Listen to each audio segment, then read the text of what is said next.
Bismillahirrahmanirrahim. Assalamu alaikum. Welcome to the 21st webinar on stress-free workplace. और हमने इसको title दिया था कि I want stress-free work. आज हमारे साथ 3 पैनलिस्ट हैं.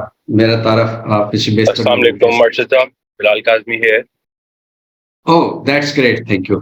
तो मैं बात कर रहा था कि आज हमारे साथ हैं डॉक्टर शमाइला असद साहिबा. आप हैं head department of applied psychology Riphah university Lahore.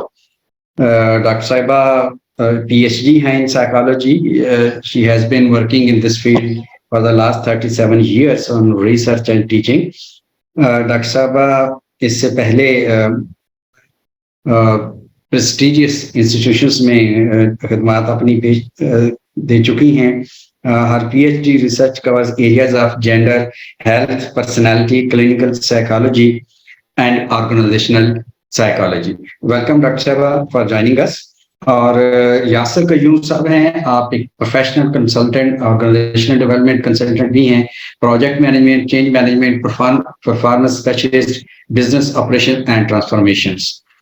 More than 15 years of experience in and outside Pakistan. उनका पहला मास्टर्स पेंसिल्वेनिया यूनिवर्सिटी से है and he also did his MBA from lungs. और सिंस 2009 बाकी लोग मोबाइल ऑफ करते हैं, सॉरी फोन जो है. वेलकम यासर कयूम साहब. Thank you. आज आप सब जानते हैं कि हमारा मौजू I want stress free work. तो हमारे जो फॉर्मेट है उससे पहले हम पैनलिस्ट से रिक्वेस्ट करेंगे कि वो अपना नुक्ता नजर the way they like they can enlighten us on the subject and then we will start the discussion. Dr. Saiba, may I request you please switch on your mic first.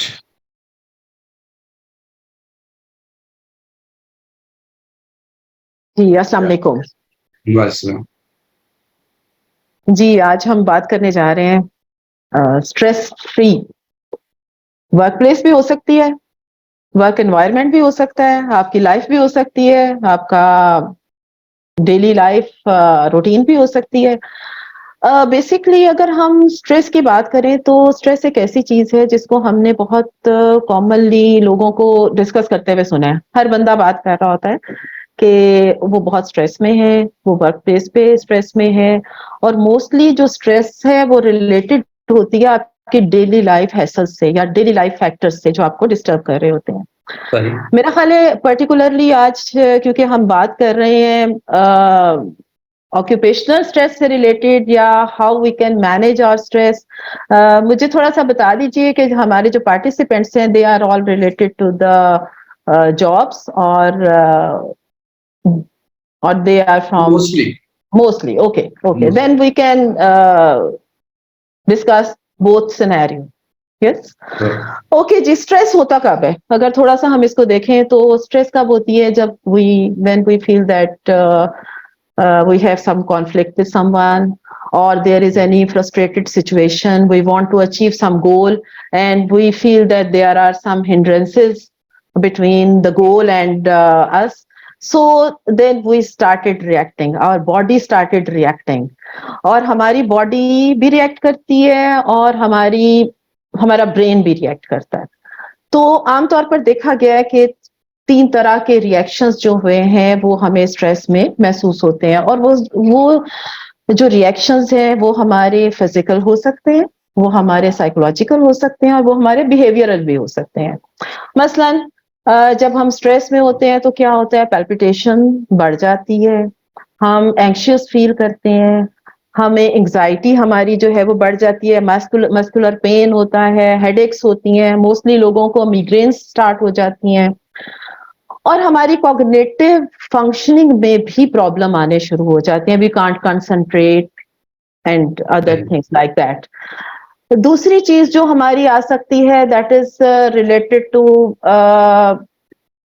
आप कह लीजिए कि साइकोलॉजिकल इश्यूज जो हमें आते हैं, और psychological issues में भी हमारी ये सब चीजें चल रही होती हैं। फिजिकल हो गया, आपके मस्कुलर टेंशन हो गई, आपके साइकोसोमैटिक सिम्टम्स हो गए, और बिहेवियरल में हमारा जो सबसे ज्यादा प्रॉब्लम आता है, क्योंकि वहां पे फिजिकल में और साइकोलॉजिकल में तो हम अपने साथ लड़ाई कर रहे होते हैं, but when it became in behaviour then you have some problem, because जब आपका बिहेवियर सही नहीं होगा तो आगे से आपको रिएक्शंस भी फेस करने पड़ते हैं।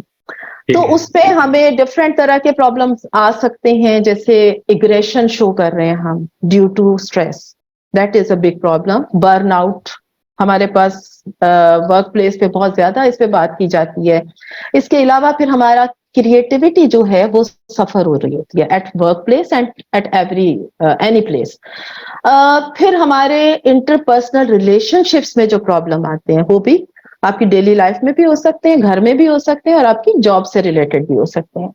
अच्छा, मूड स्विंग्स का बड़ा रोल है स्ट्रेस में। कभी हम डिप्रेशन में चले जाते हैं, कभी हम खुश हो जाते हैं किसी छोटी सी बात पे, तो स्ट्रेसर को हम मैनेज नहीं कर पा रहे होते। और ये भी देखा गया है कि जो लोग कंटिन्यूअसली स्ट्रेस में रहते हैं वो आइसोलेटेड होना शुरू कर देते हैं, जो सबसे बड़ा एक प्रॉब्लम आ सकता है।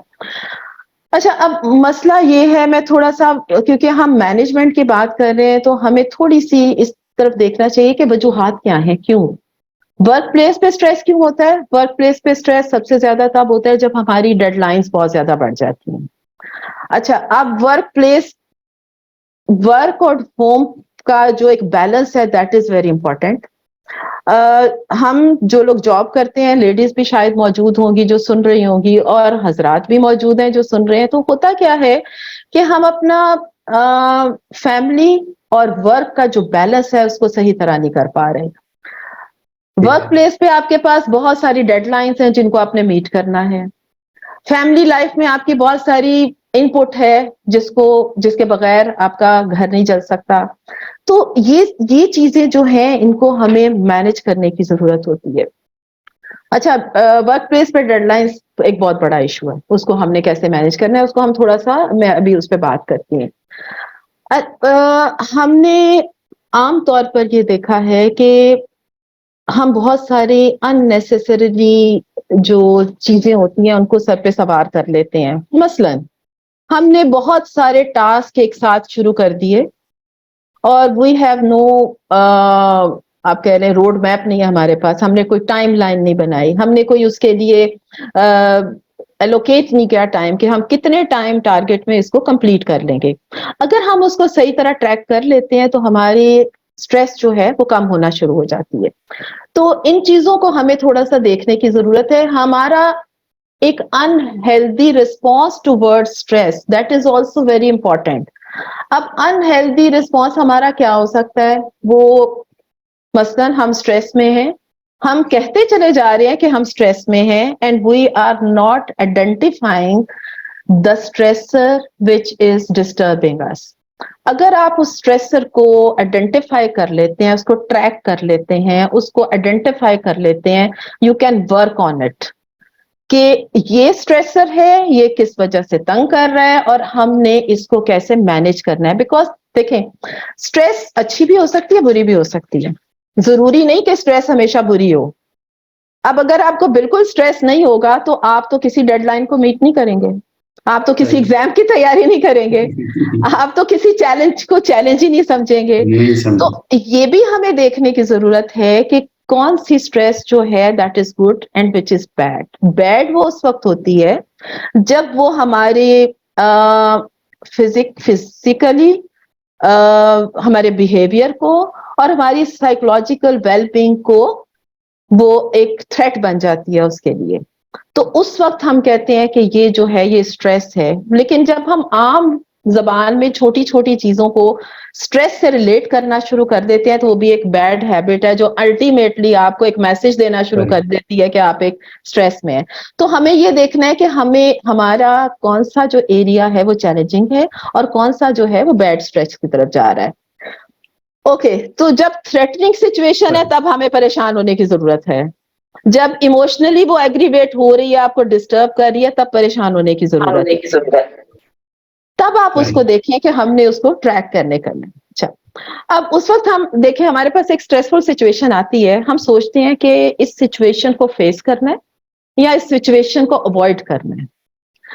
हमारी साइकोलॉजी की जबान में कहते हैं कि जब आप चीजों को अवॉइड करना शुरू कर देते हैं तो वो एक कबूतर की तरह आंखें बंद करने वाली बात हो जाती है, because stress and stressors are there. We need to manage, we need to dialogue, we need to track those stressor, and we have to have some decision कि हमने इसको मैनेज करने कैसे करना है. अच्छा, अब अगर तो हमारी कैपेसिटी में एक चीज है तो वो हमें तंग नहीं करेगी, हम उसके लिए एक डिजाइन कर लेंगे कि ये हमारे पास चैलेंज आया है और इसको हमने किस तरह लेकर चलना है. लेकिन जब वो स्ट्रेस आपकी जो कैपेसिटी है उससे एक्सीड कर जाती है तो भी प्रॉब्लम स्टार्ट हो जाता है. मसलन आपके पास एक ऐसा प्रोजेक्ट आ गया है जिसमें खास स्किल्स की जरूरत है, एंड यू डोंट हैव दो स्किल्स, देन आपको डिसाइड करना है कि आप एक कहीं वो स्किल सीख लीजिए या किसी ऐसे इंसान को अपने प्रोजेक्ट में इंक्लूड कर लीजिए जिसके पास वो स्किल्स हैं, या whatever you have to have some plan for it. तो और अपनी एक जो डेफिशिएंसी या एक आपकी इनएबिलिटी है उसको एक्सेप्ट करें. अगर हम अपनी कैपेसिटी से बढ़ के काम करते हैं और उसमें जगल करने की कोशिश करते हैं तो प्रॉब्लम्स हमारे लिए बढ़ते चले जाते हैं. फिर ये भी देखा गया है कि कंटिन्यूअसली जब आप कॉन्फ्लिक्ट में रहते हैं तो भी आपकी स्ट्रेस जो है वो आपके लिए डैमेजिंग हो जाती है, और ऑब्वियसली हमें उसको डायलॉग करने की जरूरत होती है. अच्छा, अब एक चीज जो बहुत इंपॉर्टेंट है कि मैंने अभी बात की थी कि हम अपने स्ट्रेस को ट्रैक नहीं करते, आइडेंटिफाई नहीं करते. हमारी जिंदगी में एक नहीं कई स्ट्रेसर्स होते हैं. मसलन मैं एक हाउसवाइफ भी हूँ, मैंने घर को भी देखना है और मैं जॉब भी करती हूँ, मैंने अपनी वर्क प्लेस को भी देखना है. अब सबसे पहले मेरा इंपॉर्टेंट रोल जो है वो क्या है कि फैमिली और वर्क की जो डिमांड्स हैं उनको बैलेंस कैसे करना है. मेरे पास बहुत सारे प्रॉब्लम है, मैंने अपने घर के इश्यूज को देखना है, बच्चे हैं, खाना है, घर को मैनेज करना है, सोशल लाइफ को देखना है, और ऑफिस में मुझे अपनी जो प्रोडक्टिविटी है उसको भी बरकरार रखना है.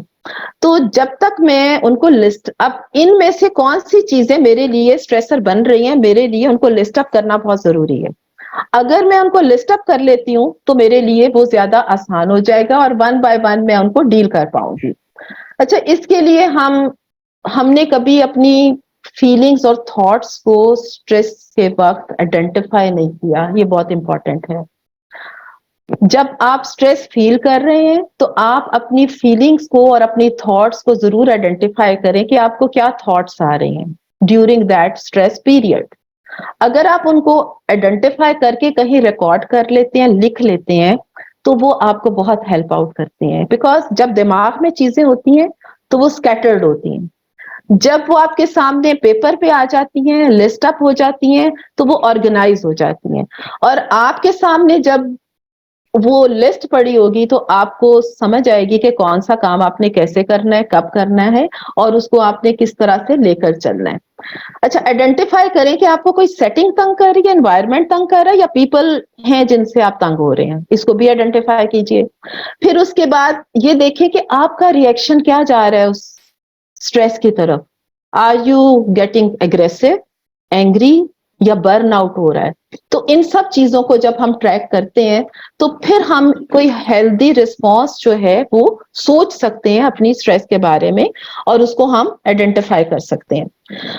अच्छा ma'am, Bilal ji sir, I am just sorry to interrupt you here. I would like to add one question जो कि आपको शायद यहाँ पे हेल्प करेगा.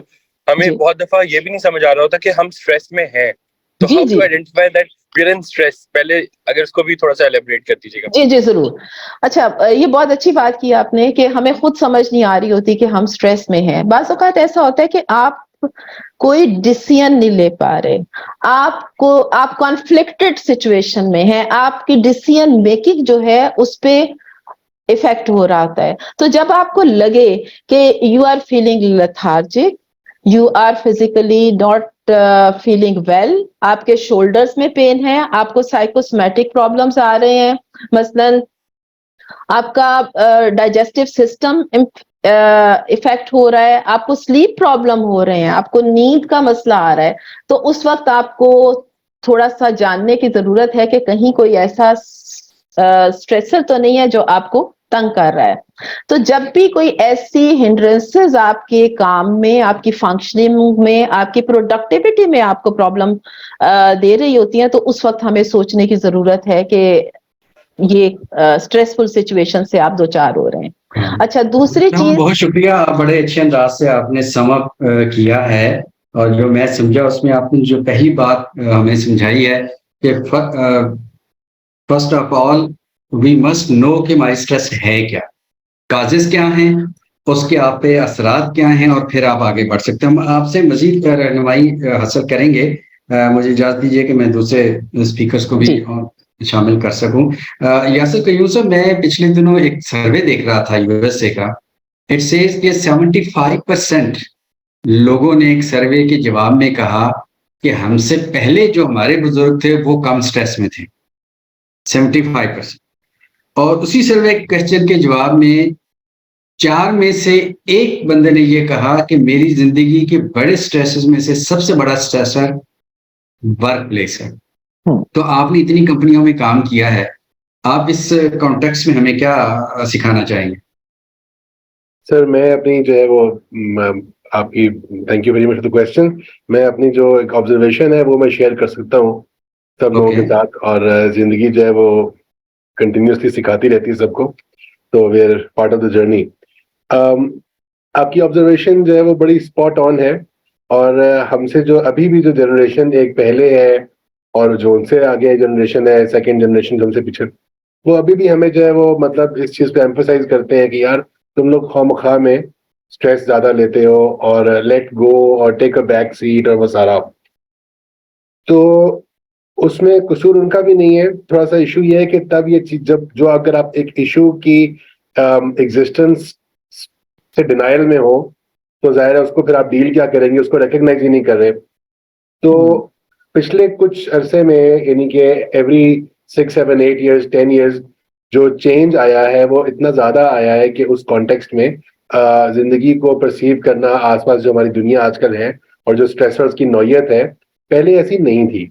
उसकी एक बड़ी सिंपल वजह जो है वो ये है कि जो पॉपुलेशन थी वो 4 गुना कम थी, 3 गुना 4 गुना 70s में, 80s में। अब देखें आप वर्ल्ड पॉपुलेशन का, आप अगर ग्राफ देखें तो जो रिसोर्सेज हैं वो वही हैं। अब वो पहले, और पॉपुलेशन चौगुनी हो गई है, तो हर चीज में जो एक अफरा तफरी और कंपटीशन और हर चीज का वो बढ़ गया।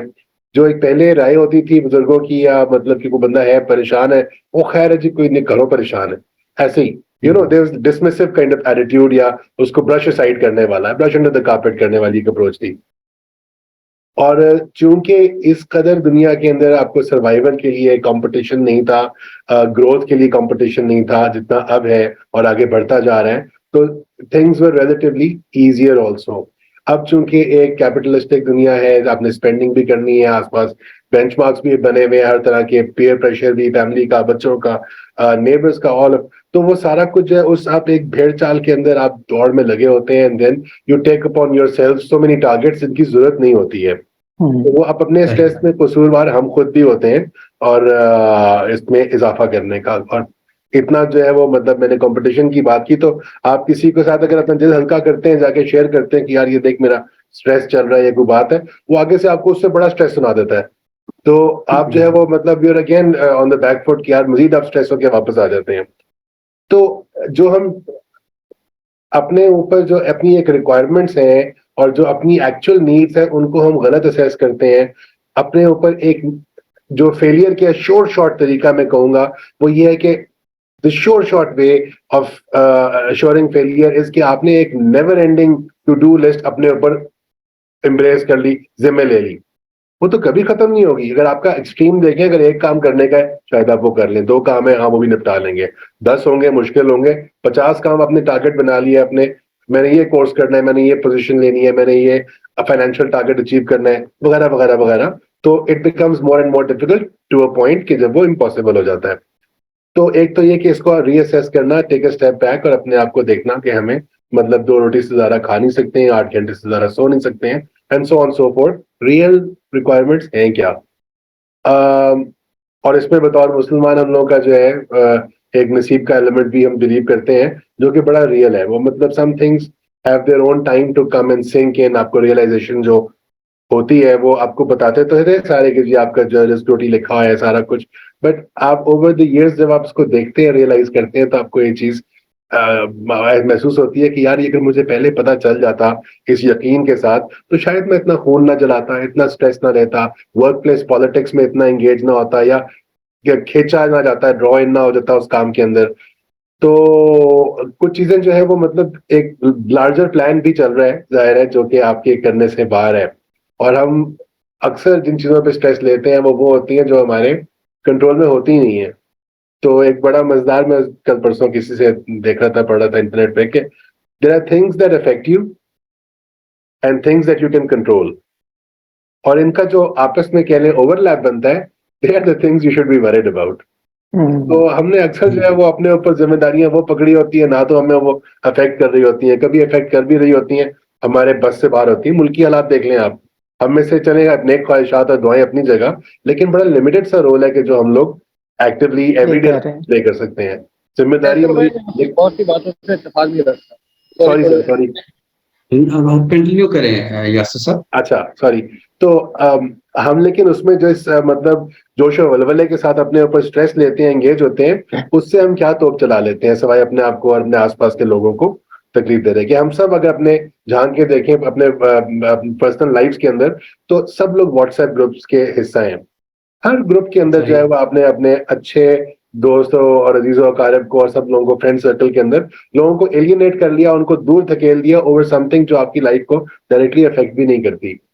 तो मतलब बहुत सी चीजें जो स्ट्रेस कॉज करती हैं, जिसमें लोग इमोशनल हो जाते हैं और पैशनेटली एंगेज हो जाते हैं और रीजनिंग का दामन छोड़ देते हैं, उसमें जो चीजें हैं उनसे अगर अपने आप को दूर रखें तो आप थोड़ा सा खुश रह सकते हैं निस्बतन।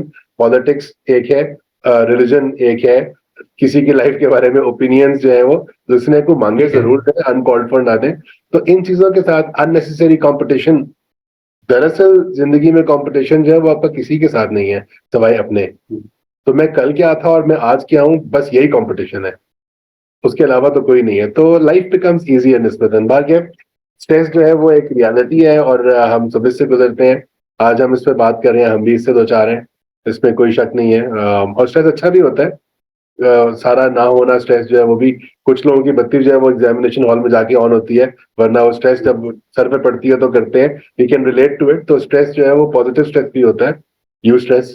तो लेकिन ये है कि हाँ, स्ट्रेस को अपने ऊपर हावी करना अपनी जो है वो अपनी कैपेबिलिटी को लिमिट करने वाली बात होती है। कि आप जब अंडर प्रेशर कोई डिसीजन करते हैं, अंडर प्रेशर आप आगे काम करते हैं, स्ट्रेस्ड आउट होते हैं, आप अच्छी डिसीजन नहीं करते, आप उसके तमाम फैक्टर्स को थिंक थ्रू नहीं करते, आप अच्छा परफॉर्म नहीं करते। तो इसलिए स्ट्रेस मैनेजमेंट बहुत जरूरी है और उसके मुख्तलिफ तरीके हैं, कुछ डॉक्टर साहब ने बताया, जिक्र किया, कुछ बाकी। तो ये क्या, जैसे डिस्कशन चलती है जरूर मजीद बात करते हैं। थैंक यू यासर साहब, आपने बहुत प्रैक्टिकल बात की। और ये कि हमें अननेसेसरी डिजायर्स, अननेसेसरी कंपटीशन और रिसोर्सेज को अनलिमिटेड करने की ख्वाहिश, जो कि हमेशा लिमिटेड रहे हैं जिंदगी में हर दौर में, ये ख्वाहिशात हमारे लिए स्ट्रेस का सबब बनती हैं। आलिया साहब ने कमेंट किया है कि जी आप जर्नल रोज लिखें, तो अब तो शायद जर्नल्स को लिखना पड़ेगा, स्ट्रेस उधर से भी आ रही है। अफजल साहब का एक क्वेश्चन है कि जी कंट्रोल स्ट्रेस बताएं। Definitely we are going to address those. Khurram Ali Khan साहब हमारे साथ हैं, उनसे मुझे एक सवाल करना है कि आप फाइनेंशियल एक्सपर्ट हैं पाकिस्तान में, ASK के CEO हैं and you are managing more than 7,000 employees, तो उनका स्ट्रेस भी आपके पास आता है और जो करीब है उन तक आपका भी जाता होगा।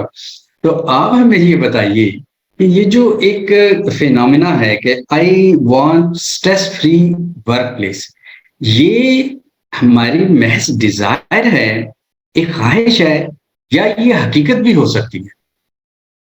इट्स अ मिथ और रियलिटी? देखिए, ये पहली बात ये कि स्ट्रेस जो है इस ऑलमोस्ट जैसे डायबिटीज आपको खा जाती है ना, तो स्ट्रेस उससे ज्यादा नुकसानदेह चीज है। जैसे कि डायबिटीज का तो एक मीटर है, एक टेस्ट हो जाते हैं, स्ट्रेस की ऐसी कोई चीजें नहीं होती। ये एक अच्छा गोल है जिसको अचीव किया जा सकता है, बट चक्कर ये है कि इवन आप 100% ना भी अचीव करें स्ट्रेस फ्री को, आप अपना लोड कम कर सकते हैं। जैसे अभी यासिर साहब ने और डॉक्टर शुमाइला ने बात की, ये स्ट्रेस जो है ना बैगेज की शक्ल में होता है जो हम अपने यहाँ पे बढ़ाते रहते हैं। हम क्या करते हैं, हम चीजों को क्लियर नहीं करते। इंसान की एक लिमिट है, हर इंसान की लिमिट है। एज के साथ लिमिट कम होती जाती है, एक्सपीरियंस के साथ लिमिट बढ़ती चली जाती है, चीजें होती है। बट प्रॉब्लम कहाँ पे आती है कि जहां पे बैगेज बढ़ता चला जाता है और हम अपने अंदर ना चाहते हुए भी किसी पे गुस्सा है, किसी को कुछ कहना था, किसी की कोई बात बुरी लग गई, वो हम अपने पॉकेट में डाल के रख लेते हैं। और एक पंजाबी में हम लोग बड़ा वो क्या फख्र से कहते थे कि उसके नाम का पत्थर हम जेब में रख लेते हैं, जब जरूरत पड़ेगी ना तो हम उस वक्त चलाएंगे। तो एक्चुअली वो आप अपने स्ट्रेस में ऐड कर रहे होते हैं। ये सारी चीजें ऐसी हैं जो आप ये सारी चीजें स्ट्रेस की शक्ल में आपके ऊपर लोड होती जा रही होती है। हमें लगता नहीं है, हमें अंदाजा नहीं होता। हम छोटी छोटी चीजों में, हम जैसे भी बात की मुल्क के हालात हैं, ये चीजें हम छोटी छोटी चीजों को लेट गो नहीं करते, हम अपने ऊपर हावी कर लेते हैं। तो जो आपका क्वेश्चन था कि क्या is it possible, yes it is possible. दूसरी बात ये कि जीरो तो नहीं होगा, मगर जितना आप कम से कम पे जाएंगे वो आपके लिए इंप्रूवमेंट होगी ना। जीरो हो सकता है, हो बड़ा तकवा स्ट्रॉन्ग चाहिए, आई एम श्योर के लोग होते होंगे। इसलिए कि ऐसे भी बेताशा हम लोगों ने खुद देखे हैं, लोग जिनका मतलब उनको रोजगार मिलता है, वो कहते हैं रस तो ऐसे आपके पीछे भी सबसे बड़ा स्ट्रेस आजकल की लाइफ में कहीं ना कहीं से जाके पैसा है। कोई ना कोई आपका फाइनेंशियल गोल बहुत इंपॉर्टेंट होता है। फाइनेंशियल गोल नहीं होता तो रिलेशन गोल होता है, तो इमोशनल गोल होता है। ये सारी चीजें बड़ी इंपॉर्टेंट होती है, डर होता है। ये सारी चीजों पर कंट्रोल करना 100% अगर हम ये कहें कि नामुमकिन है, तो मे बी नामुमकिन ना, बट मुश्किल जरूर है। But it's a very good goal जिसको अचीव किया जा सकता है। और जितना आप हल्का होते जाएंगे उतना आपकी लाइफ साइकिल इंप्रूवमेंट हो जाएगी, आपकी लाइफ क्वालिटी इंप्रूव हो जाएगी, और आप एनर्जेटिक होंगे और आप अपने काम में आपका फ्लो बढ़ता चला जाएगा। सबसे इंपॉर्टेंट है बैगेज। हम लोग एक्सरसाइज कॉर्पोरेट उसमें किया करते थे, मैनेजर्स को लेके जाते थे, तो हम एक सबसे इंपॉर्टेंट चीज होती थी किसका के पास कितना बैगेज है, कितना बैगेज लेके चल रहा है। रिलेशन का बैगेज है, काम का बैगेज है, रेवलरी का बैगेज है, ये सबसे है। और ये अंदर से खत्म करना चाहता है। लोग स्ट्रेस से मतलब जो ब्रेन क्या कहते हैं उसको, फटीग में आ जाते हैं, उसके बाद ये हार्ट के ऊपर अफेक्ट करता है। तो इट्स वेरी वेरी डेंजरस। और स्ट्रेस फ्री अगर it has to be a goal, और अगर आप उसको ये कहें कि जी 100% तो होगा नहीं, तो 100% ना हो, फर्क नहीं पड़ता। जितना भी कम होगा, हर परसेंट जो है ना, 1% भी कम होता है, वो आपके लिए वैल्यू एडिशन के तौर पे आता चला जाए। Very good, thank you. And the most important line that inspired me, let go the things. कि चीजों को अपने ऊपर हर वक्त तारी करके ना रहे। अच्छा डॉक्टर साहब, एक बड़ा शानजा अली साहबा का दिलचस्प उन्होंने अपनी सिचुएशन बताई है। मुझे स्ट्रेस होती है तो मुझे नींद आ जाती है, जब नींद आ जाती है तो मेरे अहम काम रह जाते हैं। जाहिर है जब काम रह जाते हैं तो फिर स्ट्रेस होती है, तो उन्हें फिर नींद आ जाती है। तो ये एक अजीब ये कोपिंग स्ट्रेटजी है जी बहुत से लोगों की। और अच्छा। जब आप अवॉइड करना चाहते हो, आप फेस नहीं करना चाहते, यू वांट टू फ्लाइट, तो देन आप उसमें आफियत समझते हो कि मैं सो जाऊं तो ठीक है। बट इससे आपकी स्ट्रेस पाइल अप होती है। अच्छा। वो जैसे उन्होंने कहा कि वो काम सारे वहीं रह जाते हैं, तो ये एक अवॉइडेंस का तरीका है, but it is not helping strategy. हम हमेशा कहते हैं कि हमें प्रॉब्लम सॉल्विंग स्ट्रेटजी की तरफ जाना चाहिए, क्योंकि जब हम अवॉइडेंस की तरफ जाएंगे तो आपकी स्ट्रेस तो वहीं पे मौजूद है। वो जैसे सर ने कहा कि वो बैगेज तो आपका वहीं पड़ा हुआ है, उस बैगेज को उतारने के लिए आपने क्या किया। तो उसके लिए हमें थोड़ा सा उस पर वर्कआउट करने की जरूरत है। वो जो बात है ना कि हम डायलॉग नहीं करते, हम अपनी स्ट्रेस को आइडेंटिफाई करके सामने नहीं रखते, उसको यहाँ से दिमाग से निकालें और उसको अपने सामने रखें और देखें कि इसका वेटेज कितना है, उसको आप किस तरह से कम कर सकते हैं, उसमें से कौन सी चीजें हैं जो बिल्कुल बेकार हैं, जिनको आप बिला वजह लेकर बैठे हुए हैं। अपना थॉट प्रोसेस को लिखें। आप यकीन करें, जब हम अपने थॉट प्रोसेस को बाजों का लिखते हैं तो हमें हंसी भी आती है कि मैं क्या फजूल बात सोच रहा हूँ, क्योंकि वो पहले आपके दिमाग में होती है, आप उसको ट्रैक नहीं कर रहे। जब आप उसको ट्रैक कर लेते हो तो आपको पता चल जाता है कि इसको जरूरत भी है रखने की या नहीं। अच्छा, एक और बड़ी इंपॉर्टेंट चीज, एक एम्पैथी का आंसर जो है ना, वो अपने लिए और दूसरों के लिए हर वक्त साथ होना चाहिए। जब हम अपने लिए एम्पैथी नहीं रखते तो हम दूसरों के लिए भी नहीं रखते। तो ये जो है ना कि एम्पैथी सिर्फ दूसरों के लिए नहीं होती, अपने लिए भी होती है। अपनी सेहत का ख्याल रखना, अपने आप को हेल्दी रखना, अपने आप को स्ट्रेस फ्री रखना, ये भी हमारी उतनी ही जिम्मेदारी है जितना हम दूसरों की स्ट्रेस को खत्म करने की कोशिश करते रहते हैं। तो एक और चीज जो आपकी ग्राउंडिंग है ना, मैं इसकी एक मिसाल देने लगी हूँ कि फर्ज करें एक तूफान आया हुआ है, आप दरख्त पे चढ़े हुए हैं और एक तूफान आ गया बहुत जोर का, आप क्या करेंगे? आप ग्राउंडिंग की कोशिश करेंगे कि आप किसी तरह नीचे उतर आए, क्योंकि वो आपके लिए काफियत का रास्ता है। दरख्त पे रहते हुए तो शायद आप गिर जाएं, उसका तना टूट जाए, दरख्त कट के गिर जाए आंधी की वजह से, लेकिन जब आप जमीन पे आकर खड़े हो जाएंगे तो आपको शायद कोई और अच्छा शेल्टर मिल जाए। तो हम ये स्ट्रेस के तूफान से आपको ग्राउंडेड होने की जरूरत है, नीचे उतरने की जरूरत है, ऐसी जगह अपने आप को स्टैंड करने की जरूरत है जहां पे आप एक अपनी एग्जिस्टेंस को भी देखें, आप कहाँ खड़े हैं और किस तरह से आप इसको डील करेंगे। अच्छा, हम वो सर ने कहा कि जी हम अपना बैगेज उठा के फिरते रहते हैं। हमेशा ये सोचें कि मुझे स्ट्रेस को लेके साथ नहीं चलना, इससे मुझे छुटकारा हासिल करना है। और जब आप ये सोचेंगे तभी आप उसकी रेमेडीज भी अपनाएंगे। तीसरी एक और बहुत इंपॉर्टेंट बात है कि अपनी स्ट्रेस को हमेशा एवेलुएट करें वैल्यूज पे, हमारी कदरें। जब हम स्ट्रेस में होते हैं तो आप देखें कि आपकी ये स्ट्रेस, आपकी वैल्यूज क्या हैं? क्या आप किसी को नाराज करना चाहते हैं? क्या आप ब्रेव हैं? क्या आप हार्ड वर्किंग हैं? क्या आप रिस्पॉन्सिबल हैं? क्या आप ऑनेस्ट हैं? क्या आप थैंकफुल हैं? पहले तो अपने आप को असेस करें, क्योंकि बहुत सारे स्ट्रेसेस हमने इस तरह से जमा किए होते हैं जिसमें हमारी कम्युनिकेशन ही सही नहीं होती लोगों के साथ। तो बाज औकात बहुत से स्ट्रेसर हमारे अपने क्रिएट किए हुए होते हैं। तो हमें यह भी देखना है कि हमने अपनी वैल्यूज के मुताबिक अपनी लाइफ को किस तरह से डिजाइन किया हुआ है। तो it will also help to make you stress free. और जब हम बात करते हैं वैल्यूज की, तो फिर हम देखते हैं कि मुझे क्या करना है, मुझे किस तरह से करना है, और मुझे अपनी डीलिंग में क्या चेंज लाना है। That is important. जब हम ये स्मॉल स्टेप्स लेना शुरू कर देते हैं ना, तो ऑटोमेटिकली हमारी स्ट्रेस कम हो। देखें, अननेसेसरीली हम लोगों से एक्सपेक्टेशंस लगा लेते हैं, उम्मीदें लगा लेते हैं कि जी मैंने इसके लिए ये किया तो इसको मेरे लिए ये करना चाहिए, फलां वक्त में मैंने इसको हेल्प आउट किया था तो अब इसको भी करना चाहिए। तो अगर हम अपनी वैल्यू बना ले कि हम अगर किसी की हेल्प कर रहे हैं तो वो किसी वो गिव एंड टेक के चक्कर में नहीं कर रहे, बिकॉज मैं एक अच्छा ऑनेस्ट इंसान हूं, मैं हेल्पिंग पर्सन हूं, मैं एम्पैथेटिक हूं, और मैं दूसरे की हेल्प कर दी और फिर उसको भूल जाएं। तो ये जो चीजें हैं ये आपको बहुत हेल्पफुल आपके लिए साबित होती हैं to make you stress free.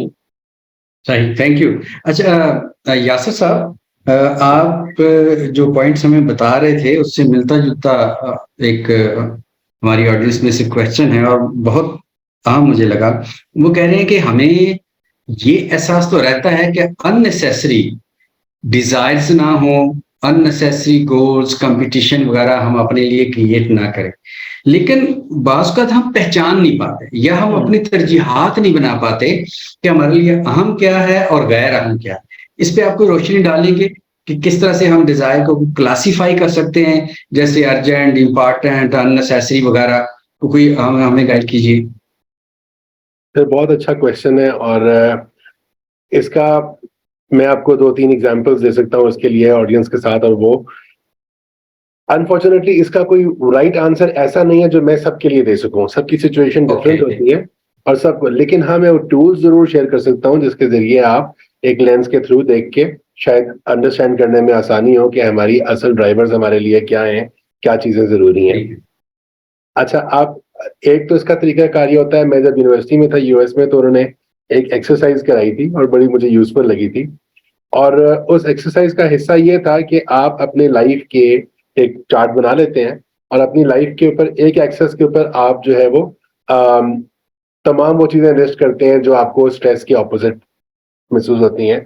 मसलन बीइंग इन कंट्रोल, या कॉन्फिडेंस लेवल, या हैप्पीनेस, या पीसफुलनेस, या वगैरह वगैरह। तो वो सारा कुछ आपको महसूस होता है। दूसरे एंगल के ऊपर आप मार्क करें कि आपकी जिंदगी के मेजर माइलस्टोन्स क्या रहे हैं। आपकी जिंदगी के फेजेस क्या रहे हैं ना, मतलब ये जो है लीनियर नहीं है कि ये 1 2 3 4 5 पूरा चार्ट नहीं है, ये माइलस्टोन्स के हिसाब से आप बेशक उसको मार्क कर दें, जरूरी नहीं कि वो इवनली स्पेस्ड हो।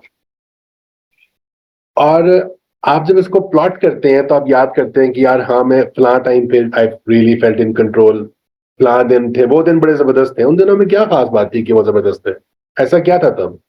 क्या आप बहुत ज्यादा आपको पैसे थे पास, बहुत ज्यादा कोई पोजीशन हैसियत थी पास, कुछ सारा कुछ था? मजे की बात यह है कि for majority of people including my self, जब मैं मुड़ के देखता हूँ और मैं अपने एनालाइज करने की कोशिश करता हूँ कि यार जो अच्छा टाइम था वो अच्छा टाइम में क्या खसूसियत थी, तो मुझे पता चलता है कि ना तो वो टाइम वो थे जब मैं किसी बड़ी पोजीशन के ऊपर फाइज था, ना वो टाइम ऐसे थे जब मेरे पास कोई बहुत बड़ा बैंक बैलेंस था। तो फिर क्या, लेकिन हैप्पीनेस और इन कंट्रोल का लेवल तो बहुत अच्छा था।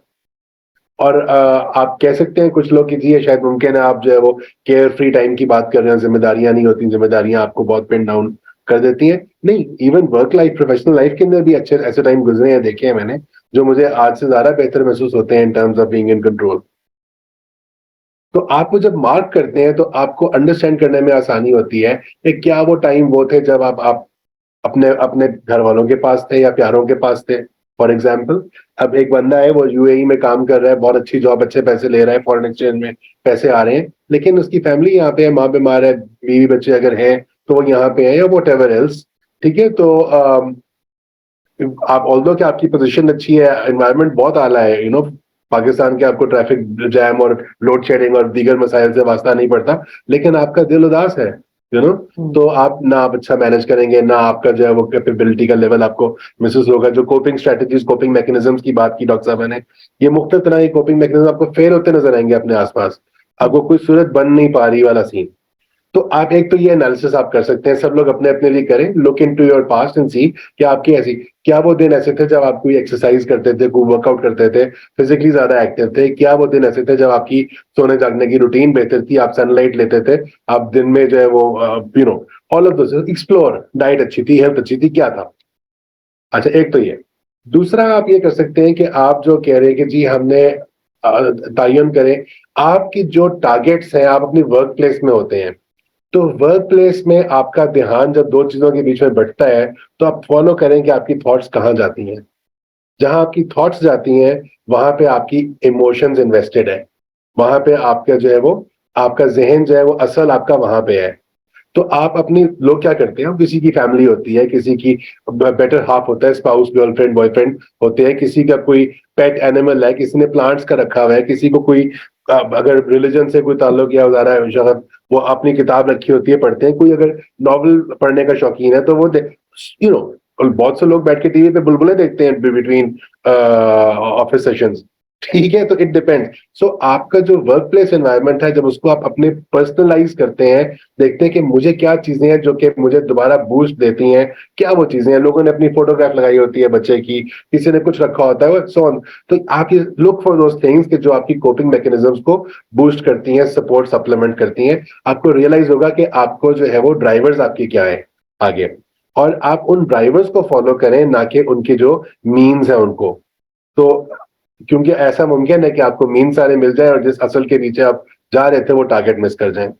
तो आपके सवाल का शायद, अगर I hope this helps a little bit. बहुत अच्छे तरीके से आपने बताया कि इसके लिए हमें जनरलाइज की बजाय specific everyone has to look within him और हर सेल्फ, कि वो इसको अपनी पीस ऑफ माइंड के साथ रिलेट करे, अपनी खुशी के साथ करे, ना कि लोगों के बताए हुए तरीके के गाड़ी के साइज का, मोबाइल कौन सा है, और इस तरह की चीजों पे जब आप प्रायोरिटाइज करने जाते हैं तो स्ट्रेस और बढ़ता है। लेकिन अगर आप ये देखते हैं कि यार अगर अपने बहन भाइयों के साथ बैठ के सिर्फ चने चबाने से आपको खुशी मिल सकती है, तो आपको 5 स्टार जाने की जरूरत नहीं है। और शायद वही ज्यादा खुशी के वाले मोमेंट होते हैं कि जब हम घर में हों या किसी एक खुली जगह पे जाके बैठ जाएं, बजाय इसके कि हम 5 स्टार के दुख में और स्ट्रेस अपनी जो है वो बढ़ा रहे हैं। तो अच्छा, हमारे पास जाहिद फारूक साहब का ने कहा है कि समटाइम्स ये होता है कि स्ट्रेस वाला कोई काम, बड़ा टास्क आ गया या कोई ऐसी चीज आती है तो स्ट्रेस से पहले टेंशन शुरू हो जाती है। और इसी से मिलता जुलता क्वेश्चन जो है वो इंजीनियर मोहम्मद जफर साहब का भी है, लेकिन उन्होंने वर्क प्लेस इसको रिलेट किया है। तो गौरव साहब, आप इस पे कोई रोशनी डाल सकते हैं? वो कहते हैं कि जब स्ट्रेस जानबूझ के हमारा सीनियर क्रिएट कर रहा हो तो फिर हमें क्या करना है? That's a real work place stressor. ठीक है, ये बड़ा इंपॉर्टेंट है, ये टूल है, ये लोगों का दूसरों को डिप्रेस करने का एक बहुत बड़ा टूल है कि स्ट्रेस देना। अब लोग बाकायदा तौर पे ऑर्गेनाइजेशंस में लोग बैठे होते हैं जिनका काम ये होता है, देखिए हर आदमी का टूल होता है ना, कुछ आदमी जो है वो फ्रंट पे आके लड़ते हैं, कुछ आदमी जो है ना वो बैक डोर से लड़ते हैं, तो एक बहुत बड़ा टूल होता है कि हालात पैदा कर दी जाए। आई स्टिल रिमेंबर हम पेशावर में एक सेमिनार कर रहे थे, उसमें क्वेश्चन वो थे, चीजें थी, हमने मेरे ख्याल में मिलियनर्स के ऊपर कर रहे थे और उस पर कि हालात टूल्स ऐसे पैदा कर दिए जाते हैं कि अगले आदमी को इतना स्ट्रेस दो कि वो कॉर्नर हो जाए। तो अब पॉइंट ये होता है कि बात हमने हमेशा की थी कि जहां पे लोग कहते हैं कि जो नौकरियां ज्यादातर ऑर्गेनाइजेशंस की वजह से नहीं छोड़ी जाती, बॉस की वजह से छोड़ी जाती है, बड़ा। तो आप ये देख लीजिएगा, जो भी इंसान जिसके साथ ये सिचुएशन हो रही है, उनके देखें अपने आप को सेव करें। एट टाइम्स बड़े क्रिटिकल सिचुएशन होती है। आई रिमेंबर मेरी आंखों का इशू था, मेरी सर्जरी ड्यू थी और मैं नहीं करवा रहा था। मुझे डॉक्टर ने कहा कि भाई तुम क्यों नहीं करवा रहे? मैंने कहा मुझे 2 महीने लगेंगे और मुझे नहीं लगता कि मेरी जॉब 2 महीने ये लोग मेरे साथ। तो उसने कहा कि भाई अगली जॉब के लिए तो अपने आप को रेडी करो ना, ऐसे चली जाए, अंधे हो जाओगे तो ये भी नहीं रखेंगे, अगला भी नहीं रखेगा। सिमिलरली जहां पे सिचुएशन आप हैंडल ना कर पाए वहां पे आपको डिसीजन लेना पड़ता है। लोग इसको एज ए टूल यूज करते हैं। याद रखिएगा, ये एक ऑर्गेनाइजेशनल मैनेजेरियल टूल है जिसमें वो लोग आपको स्ट्रेस देते हैं, उनको एक्सपर्ट होते हैं इस चीज के लिए। वो कुछ नहीं कर रहे होते, वो ऐसे हालात आपके लिए पैदा कर रहे होते हैं अपने चीजों को अचीव करने के लिए, अपने टारगेट्स को अचीव करने के लिए। देखिए ऑर्गेनाइजेशन पॉलिटिक्स एक ऐसी चीज है जो होती है, उससे आप डिनाई नहीं कर सकते। हर किसी भी ऑर्गेनाइजेशन, मुझे एक जब मैं आई वाज वेरी यंग, मैंने सीनियर से कहा था कि इफ यू आर अ फूल, अगर आपको लगता है कि ऑर्गेनाइजेशन में पॉलिटिक्स नहीं होगी, पॉलिटिक्स तो होगी। हम बाहर काम करते रहे, मल्टीनेशनल कल्चर्स होते थे, कोई 10 तरह की नेशनलिटीज होती थी, तो पॉलिटिक्स तो होती थी। अब उसमें आपने अपने आप को लेके चलना है, और जहां पे आपको लगे कि अब चीजें आपके कंट्रोल से बाहर हो रही है, स्विच द जॉब। ऐसी फाइट ना करें जो आप कर ही नहीं सकते। मगर उसके लिए बहुत जरूरी है कि ओपन रहें अपनी चीजों को, जैसे मैं अभी पहले भी बात की थी और दोनों हमारे स्पीकर्स ने कहा कि चीजों को साथ साथ एड्रेस करते जाए। वोकल होना पड़ता है अपने आप को, और प्रीएम्प्ट ना करें। जाहिर साहब ने जैसे बात की ना, प्रीएम्प्ट करने का फायदा नहीं होता। आदि जो डर खौफ है वो प्रीएम्प्ट ही है ना, कि अभी आने से पहले हम डर जाते हैं, हमें पहले हो जाता है, जान का डर है, मुझे फलाने का डर है, मेरी नौकरी खत्म हो जाएगी, इंक्रीमेंट नहीं लगेगा। यार रिस्क तो अल्लाह दे रहा है ना, रिस्क तो अल्लाह दे रहा है, जिसने देना है वो देता रहेगा। तो प्रीएम्प्ट तो कभी भी ना करें। और ये है, मैं ये कहना बहुत आसान है, करना बहुत मुश्किल है कि, और हमारी फितरत है। तो ऑर्गेनाइजेशन पॉलिटिक्स में ये चीजें होती हैं, और याद रखिएगा कि लोग इसको एज ए टूल यूज करते हैं। लोग ऐसे होते हैं जो कुछ नहीं कर रहे होते, बट उनको ये टूल आता है कि अगले आदमी को स्ट्रेस दे के रखना है, अगले आदमी को टांग के रखना है। उसमें होता क्या है, आप सबसे बेस्ट तरीका आप उसको फेस करने का है कि आप अपनी चीजों को टाइम पे रखें और एड्रेस करते जाएं, डिस्कशन करते जाएं। टॉक से बेहतर, टॉक थेरेपी से बेहतर कोई चीज नहीं होती। Discuss your issues with the person directly, जाके बैठे ना रहें। क्यों? ऑर्गेनाइजेशन है, अगर आपका अपना बिजनेस है तो आप बॉस हैं, अगर आपका अपना बिजनेस नहीं है, आप जॉब कर रहे हैं। याद रखिएगा, सेहत से बढ़कर कोई चीज नहीं होती, and stress is more dangerous than diabetes. मैं और किसी और बीमारी का नाम नहीं ले रहा, डायबिटीज के बारे में कहते हैं कि घुन लग जाता है, आपकी बॉडी को खाती चली जाती है। बिलीव करें, स्ट्रेस उतनी ही डेडली है, मे बी उससे ज्यादा है। चीजों को एड्रेस करते जाएं, बात करें, जरूरी बात करें ताकि चीज क्लियर हो। डर तो एक अलग चीज है, चीज जो होना है वो होना है, तो बात जरूर करें। ऑर्गेनाइजेशन में अगर आपका मैनेजर, आपकी सीनियर मैनेजमेंट ऐसी है, देख लें, एनालाइज कर लें कि बात से काम चल सकता है। अगर आप समझते हैं कि हर बंदे आपके मुखालिफ हो गया, या आप उस चीज को मैनेज नहीं कर पा रहे, लुक फॉर समथिंग एल्स। क्यों? अपने आप को नीचे करते जाएंगे, अपने सेहत को खराब करते जाएंगे, आप अगली चीज के लिए भी मिसफिट हो जाएंगे। और unfortunately it is a fact कि ऑर्गेनाइजेशनल पॉलिटिक्स होती है, और उसमें लोग बैठे होते हैं जो इसको एज ए टूल पे तौर यूज करके आपको स्ट्रेस देते चले जाते हैं। इसीलिए जो डायलॉग आते हैं ना, टेंशन देने का नहीं, लेने का नहीं, देने का, वो सारी चीजें इन्हीं से निकलती है ना। इसलिए कि लोगों का काम है टेंशन देना आपको, तो आपने उसको मैनेज करना है। और बेस्ट तरीका ये होता है कि चीजों को साथ साथ एड्रेस करते चले जाएं, प्रीएम्प्ट ना करें। कभी कभी ऐसा होता है कुछ भी ना हो, आपके डर, आपके खौफ की वजह से आप बिला वजह टेंशन ले रहे होते हैं। बात करें, बी वोकल अपने लिए, अपने आप को सेव करने के लिए। Thank you very much. अच्छा, एक और बड़ा अहम सवाल है डॉक्टर साहब, आपसे भी और यासर साहब से भी हम मदद मांगेंगे कि वर्क प्लेस पे जो स्ट्रेस है उसका एक तो है कि जो इंडिविजुअली हमें कॉप करना है, कि स्ट्रेसेस को हमने लिस्ट किया, जैसे आपने हमें पहले बताया और फिर हम उसकी रेमेडी की तरफ जाए। एक स्ट्रेस वो है जिसका अभी थोड़ी देर एक क्वेश्चन हमने खुरम साहब से भी किया कि आपके इन्वायरमेंट में वो बॉस भी हो सकता है, वो प्रोसेस भी हो सकता है, वो इन्वायरमेंट भी हो सकती है। अब यहाँ हमें सिर्फ दो हिस्से मेरे सवाल के कि इस सिचुएशन में when the work place itself is a stressor for any X Y reasons, तो क्या हमें ऑफिशियल सपोर्ट के लिए कोशिश करनी चाहिए या हम अपने सोशल नेटवर्क को इस्तेमाल करके भी अपने आप को उस स्ट्रेस से निकाल सकते हैं? जी, सबसे पहले तो सर हमें अपने ही ऑफिस में अपने हायर अप से जरूर राब्ता करना चाहिए और उनको ये बताने की जरूरत है कि कौन से फैक्टर्स हैं एनवायरनमेंट में जो आपको स्ट्रेस दे रहे हैं। हमारी स्ट्रेस इसलिए भी बढ़ती है कि हम बात नहीं करते, हम बात करते हुए झिझकते हैं, हम डरते हैं। मगर मेरा ख्याल है कि इस सिलसिले में हमारा असर्टिव होना बहुत जरूरी है, बिकॉज अगर आप लाइफ में असर्टिव नहीं है तो फिर आप बस ये समझ लें कि हर जगह नुकसान ही नुकसान पहुंचाएंगे। तो बात करना बहुत जरूरी है। अच्छा, अब वहां पे अगर एनवायरमेंटल फैक्टर्स ऐसे हैं जो कि आपके सीनियर्स या आपके हायर अप्स के कंट्रोल में हैं और आपको लगता है कि आप उनसे बात करते हैं तो वो आपकी बात को सुनकर उसमें कोई चेंजेस ले आते हैं, तो आपको उनसे बैठकर उनको डिटेल में डिस्कस करने की जरूरत है। अच्छा, उसके साथ साथ जो आपका वर्क प्लेस है उसमें जो चीजें आपके कंट्रोल में हैं और जिन चीजों को आप अपने लेवल पे एड्रेस कर सकते हो, yes you can do that, आप उसको भी करें और आप दोनों चीजों पे हेल्प लें। तो मेरा ख्याल है कि इस चीज को हमें बात करने की बहुत जरूरत। हमारा सबसे बड़ा प्रॉब्लम ये है कि हम बात नहीं करते, हम अपनी ही स्ट्रेस से जब खुद बचते रहते हैं तो हम दूसरों से क्या बात करेंगे।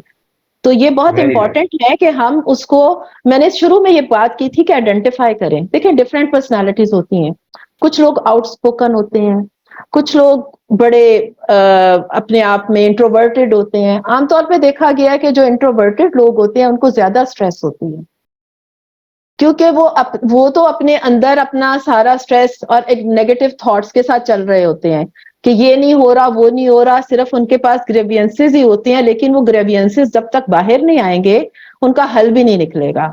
तो बात करनी बहुत जरूरी है।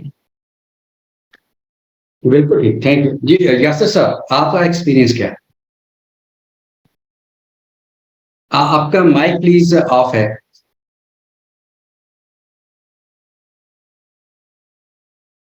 सॉरी, अभी आ रही है? अच्छा, वर्क प्लेस का मैं बताना चाह रहा था अक्सर कि हम लोग बहुत ज्यादा टाइम स्पेंड करते हैं वर्क प्लेस में और जाहिर है हमारी जो जिंदगी है उसका एक अहम हिस्सा है। तो वर्क प्लेस रिलेशनशिप्स और वर्क प्लेस स्ट्रेस के बारे में मैं अपने जो कुछ इस पे ऑब्जर्वेशन हैं और जो टिप्स हैं वो मैं शेयर करता हूँ सब लोगों के लिए।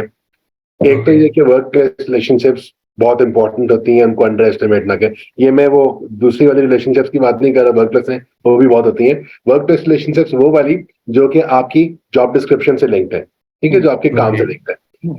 किसी भी वर्क ग्रुप के अंदर, वो ऑफिस के अंदर है या आपके किसी और प्राइवेट प्रोजेक्ट के अंदर है, कहीं पे भी ये ज़हन में रखें, जरूर हमेशा याद रखें कि work place relationships can only be cordial if they are functional.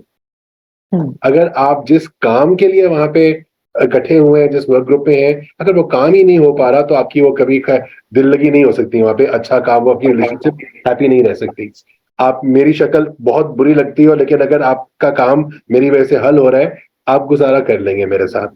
हाँ, लेकिन अगर मैं आपके साथ कितना ही अच्छा टाइम गुजारूं, खाऊं पीऊं ऐश करूं जाऊं, लेकिन मेरी वजह से आपका काम डिले हो रहा है, हमेशा आपको बेइज्जती हो रही है, आपको एम्बैरेसमेंट हो रही है किसी मीटिंग के अंदर, एक दफा, दो दफा, तीन दफा, दैट्स इट, वो लॉन्ग टर्म सर्वाइव नहीं करेगी relationship. So work place relationships अगर आप चाहते हैं डेवलप करें, बिल्ड करें, आपके फायदे में हो, आपको हेल्प करें, मेक श्योर कि फंक्शनैलिटी जो है वो कॉम्प्रोमाइज ना हो, बढ़े।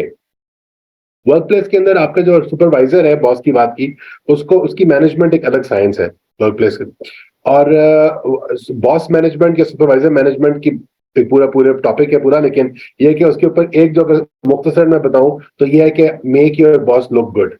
अगर आपको पता है ना आपका बॉस को, यार इस बंदे की वजह से, टीम में तो बहुत सारे हैं, तो फलाने की वजह से मैं जो है वो मेरी टोर बनती है, I look good because of him और हर इन द मीटिंग, तो अच्छी बात है। कभी ये ना सोचें कि यार बॉस का जो है वो, मैं काम तो मैंने किया, उनके नाम से जा रहा है, ये कैसे पता चलेगा? जो उसके ऊपर बैठा है उसको भी पता है कि कौन कौन काम कर रहा है, उसको बॉस की कैपेबिलिटी का बहुत अच्छा पता है। और अगर आपकी कैपेबिलिटी ज्यादा है, वेट फॉर योर टाइम, आ जाएगा टाइम, ठीक है। क्रॉस करना, कट करना, दैट डजंट हेल्प। आपका बॉस आपका बेस्ट एडवोकेट होता है कंपनी के अंदर। Make use of that leverage relationship, उसका आप फायदा उठाएं उससे।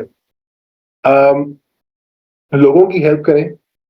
हेल्प का जो एक कॉन्सेप्ट है ना, वो बड़ा यूजफुल है। कंपटीशन होता है आपस में, जो है वो लगती है, बात लोगों की खार होती है, ये वो सारा कुछ, अंडर द सरफेस एक रिलेशनशिप की चल रही होती है, करंट अंडर करंट्स। हेल्प जो होती है ना, जब आप देते हैं, लोगों की हेल्प करते हैं, जहां आप अफोर्ड कर सके, आप इन्वेस्टमेंट कर रहे होते हैं। That's a very good investment आपकी टीम को। और जब आपकी किसी से अगर दुश्मनी भी है ना आपकी, वैसे वो काम में 100 पत्थर अटकाए, रोड़े अटकाए, लेकिन अगर उसकी आप हेल्प मांगने जाएंगे ना उसके पास कि यार मैं आपके पास हेल्प लेने आया हूँ, trust me, they will put aside everything else and there's a thick chance they'll come to you and say, आओ यार बताओ क्या मसला है, they'll help। तो ये एक बहुत बड़ा टूल है, हेल्प लेके जाके मांगने से आपके 100 मसले हल होते हैं, इसमें अना की जो है ना वो अड़े आती है। That's the only thing. Work place stress के अंदर इन कंट्रोल रहना, उसमें एक बहुत बड़ा जो है, आज मैं बल्कि फेसबुक पे देख रहा था अपना, वो मेमोरीज लिखी हुई आती है 1 साल पहले का, किसी की कोटेशन थी कि I don't know what the formula for success is, but the formula for failure is trying to please everybody. तो ये जो पावर ऑफ नो है ना, ये आप ज़हन में रखें कि यार अपने जिम्मे खा मखा आते जाते खुदाई फौजदार बनना, हर बंदे एक काम जिम्मे देना, जहां अपने आप को बर्डन कर लेते हैं और आप मैनेज नहीं कर पाते, उससे बचें। ठीक, खा मखा सींग नहीं फंसाएं, फंसाएं जरूर फंसाएं, कि जिसके पास अगर सींग ही नहीं है तो जाहिर उसकी थोड़ी वैल्यू कम होती है। तो पता हो अगले को कि दांत है, चक मार सकता है, लेकिन आप खा मखा चक नहीं मारें, doesn't help. So pick your battles, ठीक है। अपना ओपिनियन जरूर रखें, बी फर्म अबाउट इट, लेकिन ओपिनियन जरूर ऐसा रखें जिसके पास जो आपकी इंप्रेशन में इजाफा करे, ना कि सब लोग कहें यार कि आप फारग ओपिनियन लेके और जम भी गया उसके ऊपर। तो मेक श्योर कि आप ओनली इनपुट तब दें जब आपकी इनपुट पुराने इंप्रेशन को बेहतर कर सकती हो, या आपकी वर्क एनवायरनमेंट में आपकी पोजीशन को स्ट्रेंथन करेगा, हेल्प करेगा। एक बड़ी जरूरी बात है, डॉक्टर साहब ने बात की थी कि स्ट्रेस को पास ऑन करें, अपने लिए टाइम जरूर बिल्ड करें। मुझे किसी ने एग्जांपल दी, बड़ी पसंद आई, कि जिस तरह वो रिले रेस होती है ना, आप वो बेटन पकड़ के अगले को पास ऑन करते हैं, स्ट्रेस को समझे कि मैंने बेटन पकड़ा हुआ स्ट्रेस है, और ये मैं दौड़ के अगले को ना पकड़ाना है कि चल बच्चे भाग आगे, पास इट ऑन, टेंशन सरने का, टेंशन देने का वाला। That's an important one. और खाम खा जो है वो आप हुजूर के बेटन पकड़ते भी ना रहे कि लोग अपना स्ट्रेस आपको पास ऑन करते रहे। तो स्ट्रेस पास ऑन करें, बिल्ड टाइम। जितना आप ईमेल आई है उसमें जो कोई रिक्वायरमेंट है, send it back, build time for yourself, ताकि आप उसको पूरा कर सकें। और इसको इस तरह से सोचें कि आप अपनी वर्क एनवायरनमेंट के अंदर अपनी डोमेन के किंग या क्वीन है। अपनी टेरिटरी को पहचाने, अगले की टेरिटरी को भी पहचाने, दोनों काम बहुत जरूरी है। टेरिटरी क्या है आपकी? आपकी जॉब डिस्क्रिप्शन, आपकी रिस्पॉन्सिबिलिटीज, आपके साल के KRAs, KJOs, KPIs क्या है, उनको समझें। अगर आप वो समझ नहीं पाएंगे कभी नहीं कर सकते।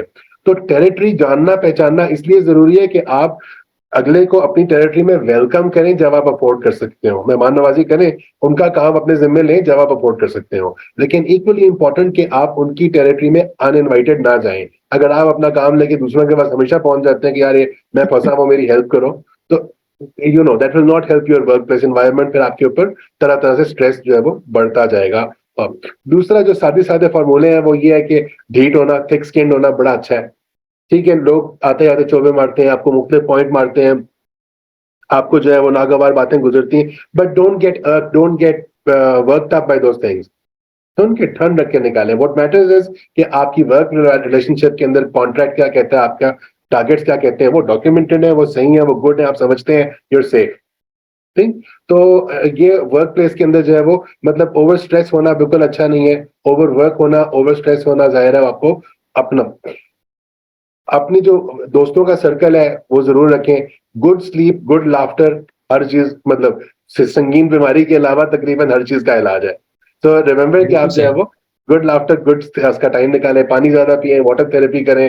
किसी ने अगर ट्राई नहीं की इंटरमिटेंट फास्टिंग, जरूर ट्राई करें, बहुत मजा आता है। और सर ने डायबिटीज की बात की, वो डायबिटीज रिवर्सल के लिए भी बड़ा एक्टिवली आजकल यूज हो रहा है। तो इस किस्म की है। और जो लोग जो है वो खाम का एक सनसनी फैलाते हैं कि यार स्ट्रेस बढ़ाने वाले काम, उनको ज्यादा लिफ्ट ना कराएं, it will help. Thank you very much. बहुत प्रैक्टिकल बातें आपने की हैं। हमारे पास टाइम बहुत कम रह गया है। हम आखिर में अपने पैनलिस्ट से रिक्वेस्ट किया करते हैं कि can you give us a 40 second tip कि हमें क्या करना चाहिए। करुण साहब, can we start with you? जी, सेल्फ रियलाइजेशन कि आप स्ट्रेस में हैं। सबसे पहले इस चीज को एब्जॉर्ब कर लें कि आपको स्ट्रेस है और उसको एड्रेस करें। जैसे हम बीमारी को एड्रेस करते हैं उस तरह स्ट्रेस को ऑब्जर्व करें। और जहां पे ऐसा नेगेटिव कल्चर डेवलप हो चुका हो कि आप उसको चेंज नहीं कर सकते, कोई चीज हल नहीं है, जैसे हम बीमारी की वजह से, चीजों की वजह से मूव ऑन कर जाते हैं, तो वहां पे मूव ऑन कर जाएं। आपकी सेहत हो रही है, सबसे पहले एडमिट करें एंड देन एड्रेस करें। Admission is very important. लोग को यकीन ही नहीं होता, हम भी डिप्रेशन में हो सकते हैं, हम भी स्ट्रेस हो सकते हैं, हमें भी फटीग हो सकती है। हाँ भी हो सकती है, इट्स अ फैक्ट, हर एक हो सकती है। तो एडमिट करें एंड एड्रेस करें। थैंक यू जी। यासर साहब, 40 second tip for us. Sir 40 second tip, एक तो ये कि भाई साहब ने लिखा है क्वेश्चन में, please share your vibes. I think आप ये व्यूज की बात कर रहे हैं, तो ये मुझे डिस्ट्रैक्ट कर रहा है, इसको आप जो है चेंज कर लें। अच्छा, 40 सेकंड टिप सर ये है कि आप जो है ना वो अननेसेसरी बर्डन्स को कैरी ना करें, क्योंकि आपकी पर्सनैलिटी आपके साथ सारी उम्र रहेगी। स्ट्रेस जरूरत से ज्यादा देर रहे तो स्ट्रेस आपकी पर्सनैलिटी को चेंज करके काफी बकवास बना देता है। तो इससे पहले कि आपकी पर्सनैलिटी जो है वो डिस्ट्रॉट हो जाए, आप जो है वो चीजें मैनेज कर लें या अपनी जो है प्रायोरिटीज को रीअसेस करें and take on a smaller, don't bite off more than you can chew. जितनी कैपेसिटी उसको असेस करके उसके मुताबिक काम से मिले। Thank you. बिल्कुल सही, कैपेसिटी के मुताबिक चले। डॉक्टर साहब जी, मेरा टिप ये है कि जिंदगी में स्ट्रेसेस खत्म नहीं होंगे, ना स्ट्रेस खत्म होगी। हर नए मोड़ पे नई स्ट्रेस आएगी और हम ये नहीं कह सकते हम बिल्कुल स्ट्रेस फ्री हो जाएंगे। हमें ये सीखना है कि हमने इस स्ट्रेस को डील कैसे करना है। तो अपनी कैपेसिटीज, अपनी स्किल्स को एनहेंस करें एक पॉजिटिव एटीट्यूड के साथ कि हमने अपनी लाइफ में जो स्ट्रेसर्स आते हैं उनको डील कैसे करना है। That is important.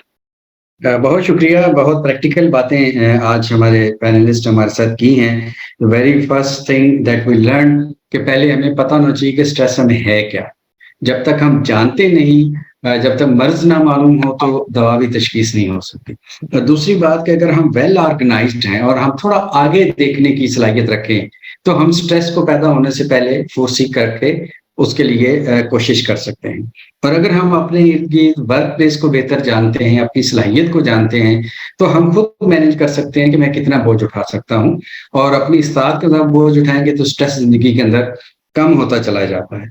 और अगर हम अपना बेस्ट दे रहे हैं एट अ वर्क प्लेस तो most probably there will be no stress, क्योंकि लोग आपकी रिस्पेक्ट कर रहे होते हैं और वो जानते हैं कि आप ऑनेस्टली अपना काम कर रहे हैं। अननेसेसरी दूसरों के मामले में, जैसे यासर साहब ने कहा कि टांग ना अड़ाएं और अपने मामले में लोगों को खामखा घुसने ना दें। यानी आप मेंटेन करते हैं एक डिसिप्लिन भी और अपने दायरे कार को भी। तो ये चीजें जिंदगी आपके लिए आसान कर देते हैं। With this we close today's webinar. Once again I thank you doctor Shamaila Asad sahiba for your precious time. Our friend Yasir Qayyum sahab, thank you very much sir. I know you are busy in international your assignments, but I hope you would love to be with us in future as well. And our permanent partner and learner partner as well, Karan साहब, thank you very much. Bilal Kazmi और बहुत सारे दूसरे दोस्त, आलिया और